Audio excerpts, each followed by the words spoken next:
గౌరవ సభ ముందు ఉంచుతున్నాను అధ్యక్ష. ఈరోజు నేను ప్రవేశపెడుతున్న బడ్జెట్ ప్రతిపాదనల ప్రాముఖ్యత అంకెలకు మించినది. మన రాష్ట్రాన్ని కాపాడాలని అపూర్వమైన తీర్పునిచ్చిన ప్రజల సంకల్పానికి ఇది ప్రతిబింబం. ప్రభుత్వం ఏర్పడిన వెంటనే గత ప్రభుత్వ దుష్పరిపాలన వలన మన రాష్ట్రానికి జరిగిన నష్టాన్ని ప్రజలకు తెలియజేయడం మా ప్రభుత్వ నైతిక కర్తవ్యం. మా ప్రభుత్వం వెలువరించిన 7 శ్వేతపత్రాల ద్వారా ఇది జరిగింది. సమిష్టి అవగాహనకు అవసరమైన అంశాలపై బహిరంగ చర్చను ప్రోత్సహించడం, రాష్ట్ర పునర్నిర్మాణ ప్రక్రియలో మద్దతు కూడగట్టడం వీటి ఉద్దేశం. ఈరోజు మన రాష్ట్రం ఎదుర్కొంటున్న సవాళ్లు రాష్ట్ర ఆర్థిక వ్యవహారాల దుర్వినియోగం, రాష్ట్ర వనరుల మళ్లింపు, లోపభూయిష్టమైన ఎక్సైజ్ మరియు ఇసుక విధానాల వలన సహజ వనరుల దోపిడీ వలన రాష్ట్ర ఆదాయానికి గండిపడడం, ప్రభుత్వ పన్నులను దారి మళ్లించడం ద్వారా రాబోయే 25 సంవత్సరాల భవిష్యత్తు ఆదాయాన్ని గణనీయంగా తగ్గించడం, పరిమితికి మించి రుణాలను అధిక వడ్డీ రేట్లకు తీసుకోవడం, కేంద్ర ప్రభుత్వ మార్గదర్శకాలను ఉల్లంఘించి రుణాలను తీసుకోవడం, కేంద్ర ప్రాయోజిత పథకాల నిధుల మళ్లింపు, పిల్లల పౌష్టికాహారం కోసం చిక్కి వైద్య సామగ్రి వంటి ముఖ్యమైన పథకాలకు చెల్లింపులు నిలుపుదల, స్థానిక సంస్థల నిధుల మళ్లింపు, ఉద్యోగులకు పేరుకుపోయిన బకాయిలు, వివిధ పనులకు చెందినటువంటి బిల్లుల బకాయిలు, అన్ని ప్రాజెక్టులను స్తంభింపజేయడం ద్వారా నీటిపారుదల రంగం పతనం, ఇంధన రంగం విధ్వంసం, కొత్తగా బ్యాంకింగేతర ఆర్థిక సంస్థను ఏర్పాటు ద్వారా కార్పొరేషన్ల నిధుల మళ్లింపు. పై పేర్కొన్న కారణాల వలన దేశంలో తొలిసారిగా ఆర్థిక గందరగోళ పరిస్థితులు ఎదురయ్యాయి. కంట్రోలర్ అండ్ ఆడిటర్ జనరల్ వారి నివేదికలో రాష్ట్ర ఆర్థిక పరిస్థితిపై ప్రతికూలంగా వ్యాఖ్యానించడం జరిగింది. నేడు రాష్ట్ర ఆర్థిక వ్యవస్థ పతనం అంచున ఉంది. మన రాష్ట్ర ఆర్థిక వ్యవస్థను పునఃప్రారంభించి రాష్ట్ర ప్రగతిని పునర్నిర్మించడం నేటి తరం చేతుల్లో ఉంది. గౌరవ ముఖ్యమంత్రి శ్రీ నారా చంద్రబాబు నాయుడు గారి ప్రేరణే మాకు చోదక శక్తి. ఈ సందర్భంగా వారి మాటలను ఉదహరించాలని అనుకుంటున్నాను. ప్రతి సంక్షోభాన్ని అంకిత భావంతో, సృజనాత్మకతతో, నిబద్ధత మరియు కృషితో అవకాశంగా మార్చుకోండి అని. మే 24 జూన్ నెలలో జరిగిన సార్వత్రిక మరియు రాష్ట్ర శాసనసభ ఎన్నికలలో మన రాష్ట్ర ప్రజలు మా సంకీర్ణ ప్రభుత్వానికి అపూర్వమైన తీర్పునిచ్చారు. 57% ఓట్లతో 175 సీట్లకు గాను 164 సీట్లు రావడం మాకు దక్కిన గౌరవం. అసాధారణమైన ఆధిక్యతతో 93% సీట్లని మేము గెలవగలిగాం. గత ప్రభుత్వ దుర్మార్గ పాలనకు వ్యతిరేకంగా ప్రజలు చేసిన విప్లవ ప్రకటన ఇది. ఇదే సమయంలో మా ఎన్డీఏ ప్రభుత్వానికి లభించిన అద్భుతమైన ఈ ఆధిక్యత గౌరవనీయ ముఖ్యమంత్రి శ్రీ నారా చంద్రబాబు నాయుడు గారు, గౌరవనీయ ఉప ముఖ్యమంత్రి శ్రీ కొణిదెల పవన్ కళ్యాణ్ గారు మరియు గౌరవనీయ భారత ప్రధానమంత్రి శ్రీ నరేంద్ర మోడీ గారి నాయకత్వం మరియు ప్రతిభపై ప్రజలకు ఉన్న నమ్మకానికి ఇది నిదర్శనం. గౌరవ ముఖ్యమంత్రి నారా చంద్రబాబు నాయుడు గారి నాయకత్వానికి, దూరదృష్టికి మరియు ప్రజాసేవ పట్ల ఆయనకున్న అంకిత భావానికి, మన రాష్ట్ర ప్రజలు ఆయన మీద ఉంచినటువంటి అపరిమితమైన విశ్వాసానికి ఈ విజయం ఒక తార్కాణం. మన రాష్ట్ర అభివృద్ధి కోసం ఆయన ఎల్లప్పుడూ కృషి చేస్తూనే ఉన్నారు. తన అద్భుతమైన పనితీరు, నిజాయితీ మరియు సాంకేతికత పట్ల ఉన్న సమగ్ర అవగాహన, ఆధునీకరణ మరియు సాంకేతిక ఆధారిత భవిష్యత్తు కోసం వారు చూపిన దార్శనికత వారి పేరుతో పాటు మన రాష్ట్ర ప్రతిష్టను కూడా పెంపొందింపజేశాయి. మన గౌరవ సభలో ముఖ్యమంత్రి గారు 1995లోనే ఆర్థిక మంత్రిగా తన తొలి బడ్జెట్ ప్రసంగంలో ఇలా అన్నారు. వారి మొదటిసారి ఆర్థిక శాఖ మంత్రిగా చేసినటువంటి మాటలను వారి మాటల్లోనే, అధ్యక్ష, అభివృద్ధి సాధించాలంటే సామర్థ్యంతో కూడిన అమలుపరిచే విధానాలుంటే తప్ప ప్రయోజనం గల ఫలితాలు సాధించలేం. ప్రపంచవ్యాప్తంగా సాగుతున్న సమాచార విప్లవం వలన కలిగిన లాభాలను మరియు అవకాశాలను వినియోగించుకోవడానికి వీలుగా మా పాలనా యంత్రాంగాన్ని పునర్వ్యవస్థీకరించాలన్నది మా ఆశయం. పరిపాలనకు చెందిన అన్ని రంగాలలోనూ కంప్యూటర్ల వినియోగానికి ఒక బృహత్ కార్యక్రమాన్ని చేపట్టాలని భావిస్తున్నాం. ఇది మన కళ్ళ ముందు ఈరోజు కనపడుతుంది అధ్యక్ష. ఆయన పరిపాలనా అనుభవంలోని మైలురాయి అంశాలు ఇప్పుడు చెప్పబోయే విషయాలు నిర్ధారిస్తాయి. 1995 నుండి 99 వరకు ముఖ్యమంత్రిగా ఆయన మొదటి పదవీ కాలం గణనీయమైన ఆర్థిక సంస్కరణలు, మౌలిక సదుపాయాలు అభివృద్ధి మరియు సమాచార సాంకేతిక పరిశ్రమల అభివృద్ధితో గుర్తింపు పొందింది. ఆయన ప్రగతిశీల నాయకత్వంలో ఉమ్మడి ఆంధ్రప్రదేశ్ దేశానికే చక్కటి అభివృద్ధి నమూనాగా నిలిచింది. ఉమ్మడి ఆంధ్రప్రదేశ్ రాష్ట్రాన్ని వ్యవసాయ ఆధారిత రాష్ట్రం నుంచి సాంకేతిక పరిజ్ఞానానికి మూల స్తంభంగా మరియు సమాచార సాంకేతిక సేవల కేంద్రంగా మార్చడంలో ఆయన కీలక పాత్ర పోషించారు. ఆయన చేపట్టిన అనేక విధానాలు మరియు పాలనా కార్యక్రమాలు తర్వాతి కాలంలో జాతీయ విధానాలుగా రూపొందించుకున్నాయి. రేపటి రోజున దేశం చేసే ఆలోచన ఆంధ్రప్రదేశ్ ఈరోజే చేస్తుంది అనే పేరుని తీసుకొచ్చారు.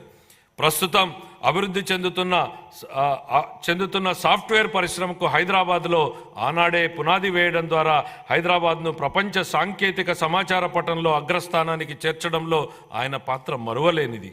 ఇంజనీరింగ్ కళాశాలలు మరియు సమాచార సాంకేతిక రంగాలలో ఆయన చేసిన విధానపరమైన నిర్ణయాలు మన రాష్ట్ర ప్రజలకు ప్రపంచవ్యాప్తంగా అవకాశాలు కల్పించాయి. ఈ కారణంగా గ్రామీణ ప్రాంతాలకు చెందిన సామాన్య ప్రజలు సైతం ప్రపంచవ్యాప్తంగా విజయ శిఖరాలను అధిరోహించగలిగారు. నేడు అమెరికాతో పాటు అనేక ఇతర దేశాలలో ప్రవాసాంధ్రులు అత్యధిక తలసరి ఆదాయం కలిగిన వారుగా స్థిరపడ్డారు. జూన్ 2014 జూన్ నెలలో ఉమ్మడి ఆంధ్రప్రదేశ్ను అన్యాయంగా, అశాస్త్రీయంగా మరియు అప్రజాస్వామికంగా ఒక శాశ్వత రాజధాని లేకుండా విభజించడం వలన రాష్ట్రం సంక్షోభంలో కూరుకుపోయి ఆర్థికంగా నిలదొక్కుకోలేని అవశేష రాష్ట్రంగా ఉండిపోయింది. రాష్ట్ర విభజనను మన ప్రజలపై బలవంతంగా రుద్దారని చెప్పడం ఎంత మాత్రం అతిశయోక్తి కాదు. మన రాష్ట్రాన్ని పునర్నిర్మాణ దిశగా మరియు సుసంపన్న దిశగా తీసుకువచ్చే బాధ్యతను మన నాయకుడు గౌరవ ముఖ్యమంత్రి శ్రీ నారా చంద్రబాబు నాయుడు గారు తన భుజస్కంధాలపైన వేసుకున్నారు. ఆయన పరివర్తనాత్మక నాయకత్వంలో దీర్ఘకాలిక మరియు స్వల్పకాలిక ప్రణాళికలను అమలు చేసి అవశేష రాష్ట్రాన్ని విభజన దుష్ప్రభావం నుండి తప్పించి అభివృద్ధి పథంలో నడిపించారు. 2014 నుంచి 19 వరకు వ్యవసాయం, పరిశ్రమలు, సేవలు, నీటిపారుదల, రోడ్లు, భవనాలు, ఉపాధి కల్పన తదితర రంగాలలో బహుముఖ వ్యూహాన్ని రూపొందించారు. Kia Motors, hero Motors, Asian paints వంటి భారీ పరిశ్రమలను మన రాష్ట్రం ఆకర్షించింది. పట్టిసీమ ఎత్తిపోతల పథకం దేశంలోనే రికార్డు సమయంలో అనగా కేవలం ఏడాది కాలంలోనే పూర్తి అయిన తొలి నదుల అనుసంధాన ప్రాజెక్టుగా రికార్డు సృష్టించింది.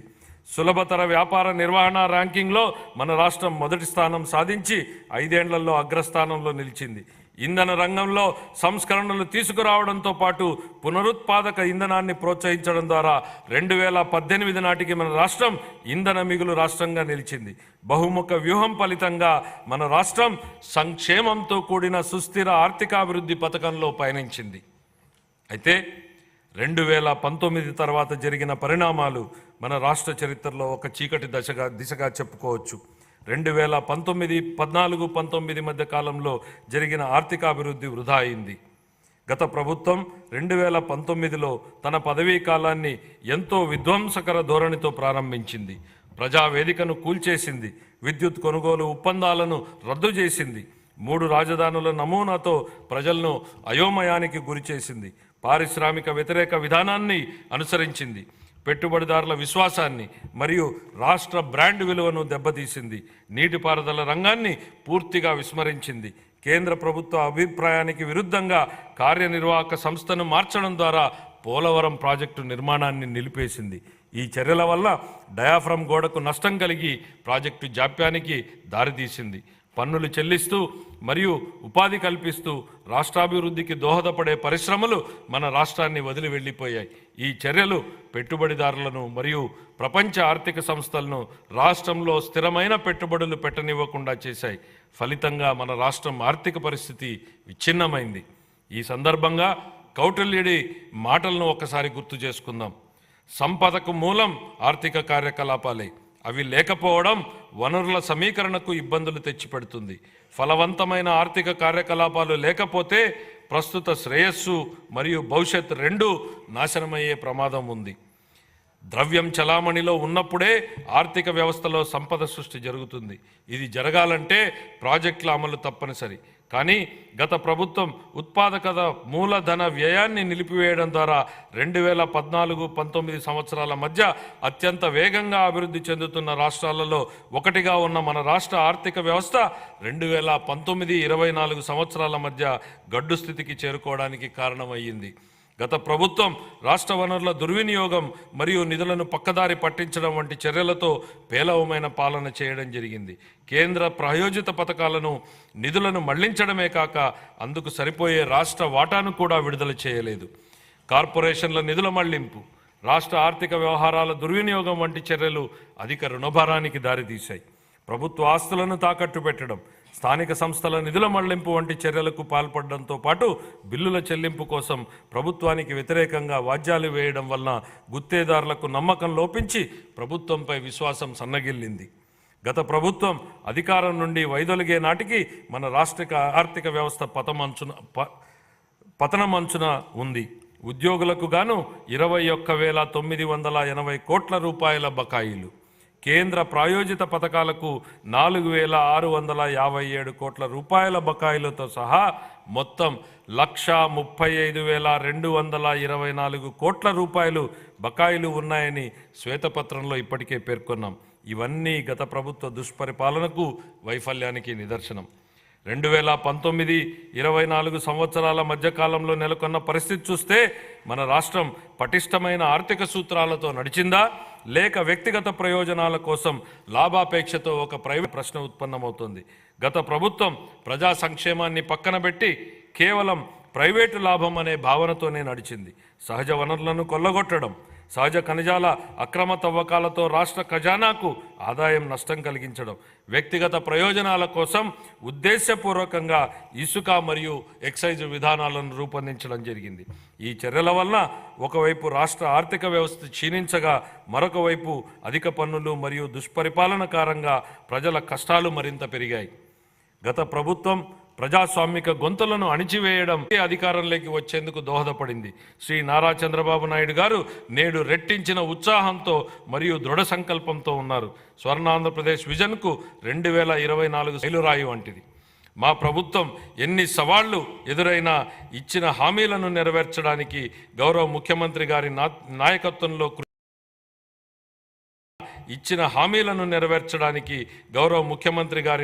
నాయకత్వంలో కృషి చేస్తుంది. ఈరోజు నేను ప్రవేశపెడుతున్న బడ్జెట్ ప్రతిపాదనలు రాష్ట్ర ఆర్థిక నేపథ్యాన్ని దృష్టిలో ఉంచుకుని మరియు ఆర్థిక పునరుజ్జీవనమే లక్ష్యంగా మరియు సంపదను సృష్టించే విధంగా ఆర్థిక చక్రాన్ని పునఃప్రారంభించాలనే ఉద్దేశంతో రూపొందించబడినవి. అన్ని శాఖలకు కేటాయింపులు ప్రతిపాదించే ముందు మా ప్రభుత్వానికి మార్గదర్శిగా నిలిచిన స్వర్గీయ ఎన్టీ రామారావు గారి మాటలను నేను గుర్తు చేసుకోవాలనుకుంటున్నాను. సమాజమే దేవాలయం, ప్రజలే దేవుళ్ళు. వ్యవసాయం మరియు అనుబంధ రంగాలు. ఈ సందర్భంగా నాకు తెలుగు పునరుజ్జీవనోద్యమ పితామహుడిగా పేరు పొందిన కందుకూరి వీరేశలింగం గారి ఆలోచనలు గుర్తుకొస్తున్నాయి. వ్యవసాయం చేసే చేతులకు మనం సాయం అందించాలి, అదే దేశ సౌభాగ్యానికి మార్గం. మా ప్రభుత్వానికి వ్యవసాయ రంగ అభివృద్ధి మరియు రైతుల సంక్షేమమే అత్యంత ప్రాధాన్యం. మా వ్యవసాయ శాఖ 2024-25 వ్యవసాయ బడ్జెట్ను ప్రవేశపెట్టేటప్పుడు వ్యవసాయ అభివృద్ధికి మా ప్రభుత్వం చేపట్టిన విధానాలను పూర్తిగా వివరిస్తారు. సూపర్ 6 హామీలలో భాగంగా మా ప్రభుత్వం అన్నదాత సుఖీభవ ప్రధానమంత్రికి అర్హులైన రైతులకు పెట్టుబడి సాయం ప్రకటించింది. మా ప్రభుత్వం రైతుల సమగ్రాభివృద్ధికి పొలం పిలుస్తోంది. వడ్డీ లేని రుణాలు, భూసార కార్డుల పంపిణీ, వ్యవసాయ పనిముట్ల సరఫరా, భూసార పరీక్షల ప్రయోగశాలలు, పొలం బడి వంటి పథకాలను అమలు చేస్తోంది. 2024-25 ఆర్థిక సంవత్సరం రబీ కాలం నుండి పంటల బీమా పథకాన్ని సవరించడం మరియు స్వచ్ఛంద నమూనాన్ని అవలంబించడం వలన రైతులు వారి వ్యక్తిగత అవసరాల ఆధారంగా ఈ పథకాలలో పాల్గొనే స్వేచ్ఛను, వెసులుబాటును కల్పించడం జరిగింది. గ్రామీణ ఆర్థిక వ్యవస్థ స్థూల విలువను పెంచడంలో పశుసంవర్ధక రంగం కీలక పాత్ర పోషిస్తుంది. పశు సంపద మరియు కోళ్ల పెంపకం మన రాష్ట్రం దేశంలోనే 2వ స్థానంలో ఉంది. మన రాష్ట్రం గుడ్ల ఉత్పత్తిలో మొదటి స్థానంలోనూ, మాంసం ఉత్పత్తిలో 4వ స్థానంలోనూ, పాల ఉత్పత్తిలో 5వ స్థానంలోనూ ఉంది. వివిధ పథకాల కింద పశువులకు ఆశ్రయం, గ్రాసం మరియు వైద్య సహాయం అందించడం ద్వారా పశు సంపదను పెంచుతూ పశువులకు రక్షణ మరియు సంరక్షణ కల్పించాలని మా ప్రభుత్వం తీర్మానించుకుంది. పశువుల ద్వారా జీవనోపాధిని పొందుతున్నటువంటి యాదవులు, కురబలు, కురుమలు మరియు ఇతర వర్గాల ఆదాయాన్ని పెంచడానికి మా ప్రభుత్వం కృతనిశ్చయంతో ఉంది. పశు బీమా పథకాన్ని అమలు చేయడం ద్వారా ప్రభుత్వం ఈ వర్గాల జీవనోపాధికి రక్షణ కల్పిస్తోంది. సాంప్రదాయ మత్స్యకారుల చేపల చెరువులను లీజుకు తీసుకోకుండా గత ప్రభుత్వం ఉత్తర్వులను జారీ చేసింది.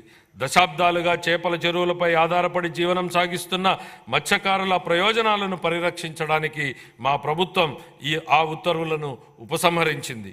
23,000 చేపలకు, వేటకు అనువైన బోట్లకు మా ప్రభుత్వం రాయితీపై డీజిల్ను అందిస్తోంది. వ్యవసాయ మరియు అనుబంధ రంగాలను ప్రోత్సహించడంలోనూ గ్రామీణ ప్రాంతాల అభివృద్ధిలోనూ సహకార రంగం కీలక పాత్రను పోషించే సామర్థ్యాన్ని కలిగి ఉంది. ప్రాథమిక వ్యవసాయ పరపతి సంఘాలను కంప్యూటరీకరణ చేయడం ద్వారా బలోపేతం చేసి రైతులకు ఆర్థిక సమీకరణను పెంచడం జరుగుతుంది. 2024